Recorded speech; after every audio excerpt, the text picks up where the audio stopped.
Morning students.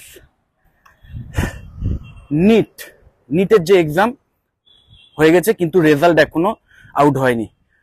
14ই June out হবে এবং তোমাদের মধ্যে অনেকের প্রশ্ন আছে যে ডাইরেক্ট অ্যাডমিশন কি স্টার্ট হয়ে গেছে বা ডাইরেক্ট অ্যাডমিশন কি পসিবল। তো সেই প্রশ্নগুলো নিয়ে এখানে আমি ভিডিওটা করছি, খুব শর্টে করব। প্রথম কথা আমি বলে দিই, অবশ্যই ডাইরেক্ট অ্যাডমিশন পসিবল। তুমি ইন্ডিয়ার যে কটা প্রাইভেট এমবিবিএস কলেজ আছে, মেডিকেল কলেজ আছে, সেখানে কিন্তু তুমি ডাইরেক্ট অ্যাডমিশন পেতে পারো, কিন্তু তার কিছু ক্রাইটেরিয়া আছে। ওকে, তো সেই ক্রাইটেরিয়াটা জানলেই তুমি বুঝতে পারবে যে এখনো এই ডাইরেক্ট অ্যাডমিশন স্টার্ট হয়েছে কি হয়নি। তো যে ক্রাইটেরিয়াগুলো আছে ডাইরেক্ট অ্যাডমিশন পেতে গেলে যে কোনো এমবিবিএস কলেজে, প্রথম হচ্ছে তোমাকে পিসিবি কম্বিনেশন থাকতে হবে ক্লাস 12-এ এবং মিনিমাম 50% মার্কস থাকতে হবে যারা জেনারেল ক্যাটাগরি তাদের, সেই সমস্ত স্টুডেন্টদের জন্য। এবার এই যে মিনিমাম পার্সেন্টেজটা, এইটা কলেজ টু কলেজ একটু ভ্যারি করতে পারে। তো এইটা একটা প্রাইমারি কন্ডিশন থাকতে হবে অবশ্যই। এবং যেটা থাকতে হবে সেটা হচ্ছে যে তোমাকে অবশ্যই নিট কোয়ালিফাইড হতে হবে। ওকে, তো নিট কোয়ালিফাইড হতে গেলে আগে নিটের যে রেজাল্ট, সেই রেজাল্টটা আউট হতে হবে। এখনো পর্যন্ত সেই রেজাল্ট আউট হয়নি, 14 জুন আউট হবে। তো তারপরে তোমরা র্যাঙ্ক কার্ড হাতে পাবে এবং সেখান থেকে তোমরা বুঝতে পারবে যে তোমরা এলিজিবল কিনা, মানে তোমরা এক্সামে পাস করেছো কিনা। তো সেই মানে কোয়ালিফাইড যদি হয়ে যাও, র্যাঙ্ক যদি কমও থাকে, তাও কিন্তু তোমরা এলিজিবল হয়ে যাবে for direct admission in private colleges of India. এইবার তোমাদের মধ্যে অনেকের প্রশ্ন আসতে পারে যে এই ডাইরেক্ট অ্যাডমিশন নেওয়াটা কি উচিত হবে আদৌ? তো সেই প্রশ্নের যে অ্যান্সার, সেইটা সম্পূর্ণ ডিপেন্ড করছে তোমাদের নিজেদের ওপর। প্রথম কথা, মানিটরি একটা ফ্যাক্টর এসে যাচ্ছে, কারণ ডাইরেক্ট অ্যাডমিশনে একটা অবশ্যই বিশাল বড় অ্যামাউন্টের মানি প্রয়োজন হয়। গত বছর আমাদের ওয়েস্ট বেঙ্গলের কথা বলছি, ওয়েস্ট বেঙ্গলের যে প্রাইভেট এমবিবিএস কলেজগুলো, সেগুলোই কিন্তু মানে প্রায় 70-80 লাখ থেকে শুরু করে 1 কোটির উপর কিন্তু এই ফিজ ছিল। আমি টোটাল ফিজের কথা বলছি। সেটা এই বছর অবশ্যই একটু বাড়তে পারে, অবশ্যই। এখনো পর্যন্ত ফি স্ট্রাকচার এই সমস্ত কলেজের তারা ওয়েবসাইটে দেয়নি, আপডেট করেনি, গত বছরেরটাই রয়েছে। কিন্তু যেটা আন্দাজ করা যাচ্ছে যে এই বছর কিন্তু সেই ফি স্ট্রাকচার আরও বাড়তে পারে, যে অ্যামাউন্টটা। তো অবশ্যই মানিটা একটা ফ্যাক্টর। তো তোমরা যারা ডাইরেক্ট অ্যাডমিশন নেবে তাদের প্রথমে এটা ভাবতে হবে যে এই অ্যামাউন্টটা তোমরা কোথা থেকে জোগাড় করবে, এটা প্রাইমারি মানে ভাবনা চিন্তা। তো এটা যদি সলিউশন হয়ে যায়, তারপরে শুধু টাকা আছে বলেই এমবিবিএস করবো এরকমও করো না, যে হ্যাঁ আমার ইচ্ছেও আছে বা এমবিবিএস করবো, আমি ডাক্তার হবো ভবিষ্যতে, এই ডাক্তারি নাম ট্যাগটা আমার দরকার, শুধু এইটা ভেবে, এবং তোমার টাকা আছে, তোমার ফ্যামিলির আর্থিক আনুকূল্য আছে, সেইটার জন্যই তুমি এমবিবিএস করবে, এইভাবে কিন্তু করা উচিত হবে না। তোমাদের একটু ভাবতে হবে যে এই এমবিবিএস কোর্স করার পরে যে কাজ তুমি করবে, সেটা হচ্ছে কি, যে মানুষের মানে অসুস্থ মানুষকে সুস্থ করার যে কাজ, সেইটা তোমাদের কাজ হবে। তো তার জন্য তুমি কতটা প্রিপেয়ার্ড এবং কতটা সিরিয়াসলি তুমি পড়াশুনো করতে চাও। কারণ এটা কোনো অন্য কোনো কাজ নয় যে একটু খারাপ হয়ে গেল, ভুল হয়ে গেল, ও ঠিক আছে অসুবিধা নেই, কিন্তু এখানে কিন্তু ভুল হওয়ার জায়গা নেই। এখানে একটা ভুল হয়ে গেলে একটা মানুষের জীবন মরণের প্রশ্ন এসে যাবে। সো অবশ্যই একটু সামাজিক দায়িত্ববোধ থেকে, অন্য মানুষের প্রতি সহমর্মিতা থেকে তোমাদের নিজেদেরকে কিন্তু এই জিনিসটা প্রশ্ন করতে হবে যে এই এমবিবিএস কোর্স করতে গেলে যে সমস্ত পড়াশুনো আছে, যে সমস্ত স্টাডি ম্যাটেরিয়াল আছে, সেটা কি আমি পড়তে পারবো? আমার পড়ার মতো ক্ষমতা রয়েছে বা আমার ইচ্ছে রয়েছে এবং ধৈর্য অধ্যাবসায় রয়েছে?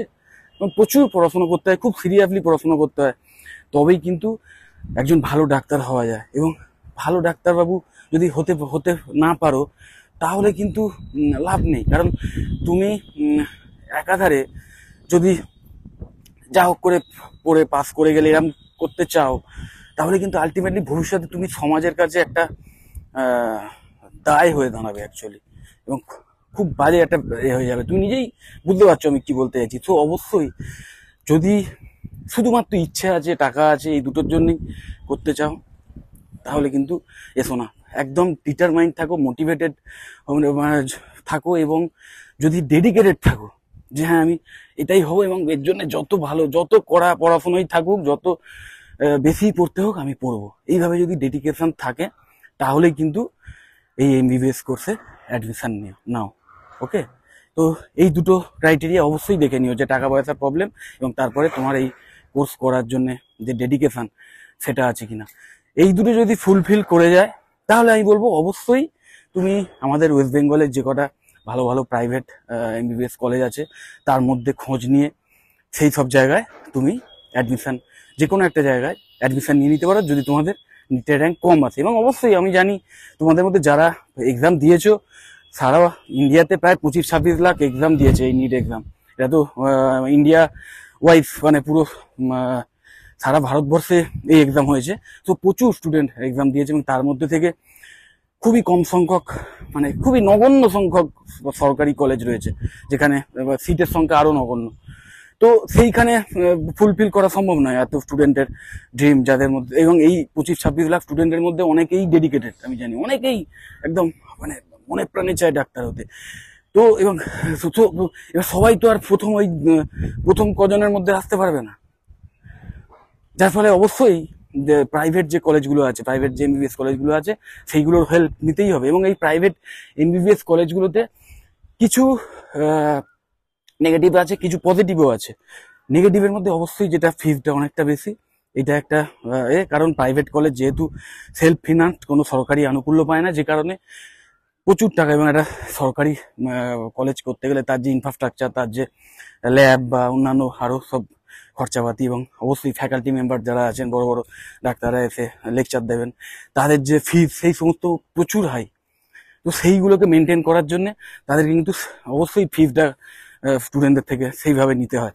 তো এটার জন্যই তাদের এই ফিজটা বেশি। তো প্রথম কথা এই ফিজটা বেশি, আর সেকেন্ড হচ্ছে যে যে এটা অবশ্যই এটা রুগী দেখার যে ব্যাপারটা, পেশেন্ট ভিজিট মানে পেশেন্ট মানে ডিসপেন্সারিতে, মানে ধরো একটা বড় হসপিটালে, প্রাইভেট সরকারি হসপিটালে রেগুলার প্রচুর পেশেন্ট আছে। তো সেই পেশেন্টদের মানে সিনিয়র ডাক্তারদের আন্ডারে থেকে একজন, তুমি যখন শিখবে এই কোর্সে যখন ভর্তি হবে, তখন তোমাকে সেই ডাক্তারের আন্ডারে থেকে সেই পেশেন্টকে কিভাবে দেখাশোনা করতে হয়, কিভাবে সেই পেশেন্টের ট্রিটমেন্ট করতে হয়, সেই যে হাতে কলমের ট্রেনিং, সেই ট্রেনিংটার সুযোগ সরকারি কলেজে একটু বেশি পাওয়া যায়। কারণ কি সেখানে প্রচুর সংখ্যক রোগী আছে, প্রচুর সংখ্যক পেশেন্ট আছে, ভ্যারাইটি কাইন্ড অফ পেশেন্ট আছে।